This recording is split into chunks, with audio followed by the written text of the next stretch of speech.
യുവനടിയുടെ പരാതിയിലെ ലൈംഗികാതിക്രമ കേസിൽ സംവിധായകൻ രഞ്ജിത്തിനെ കസ്റ്റഡിയിൽ വാങ്ങാൻ അന്വേഷണ സംഘം. കസ്റ്റഡി അപേക്ഷ Ernakulam judicial first class magistrate കോടതി ഇന്ന് പരിഗണിക്കും.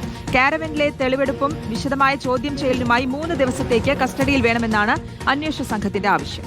രഞ്ജിത്തിന്റെ ജാമ്യാപേക്ഷയും കോടതി ഇന്ന് പരിഗണിക്കും. ആദിൽ പാലോട് കൂടുതൽ വിവരങ്ങളുമായി ചേരുകയാണ്. ആദിൽ, രഞ്ജിത്തിനെ സംബന്ധിച്ചും ഇന്ന് നിർണായകമാണ്. രഞ്ജിത്തിന്റെ ജാമ്യാപേക്ഷ കോടതി പരിഗണിക്കുന്നുണ്ട്, ഒപ്പം പോലീസിന്റെ കസ്റ്റഡി അപേക്ഷയും പരിഗണിക്കുന്നു. ഉറപ്പായും രഞ്ജിത്തിനെ സംബന്ധിച്ചിടത്തോളം ഇന്ന് നിർണായകമാണ്.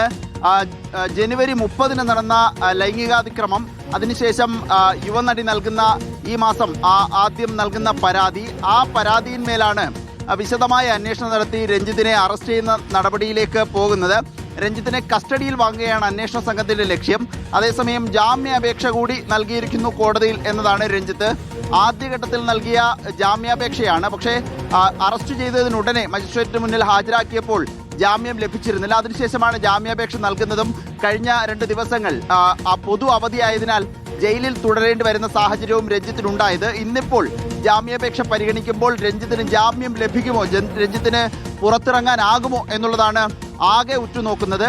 2 സാധ്യതകളാണ്. ഒരുപക്ഷെ കസ്റ്റഡിയിൽ ലഭിക്കുകയാണെങ്കിൽ ഉടനെ തന്നെ കാരവനിലേക്ക് എത്തിക്കുകയും അവിടെ വെച്ച് തെളിവെടുക്കുന്നതടക്കമുള്ള നടപടികളിലേക്ക് പോലീസ് പോകും, SIT പോകുമെന്നാണ് മനസ്സിലാക്കുന്നത്. അഥവാ പുറത്തിറങ്ങാൻ സാധിക്കുകയാണെങ്കിൽ ഒരുപക്ഷെ രഞ്ജിത്ത് പറയുന്നതും ജാമ്യ ഹർജിയിലെ വാദങ്ങളുമെല്ലാം ഇതെല്ലാം വ്യാജ പരാതിയാണ് എന്നുള്ളതാണ്. അത് എങ്ങനെയാകും കോടതിയിൽ വാദം നടക്കുക, കോടതി എങ്ങനെയാണ് അതിൽ വിധി പറയുക എന്നുള്ളതാണ് ആകാംക്ഷ. കസ്റ്റഡി അപേക്ഷയുമായി പോലീസ് മുന്നോട്ട് പോകുന്നു, ജാമ്യ ഹർജിയുമായി രഞ്ജിത്ത് മുന്നോട്ട് പോകുന്നു.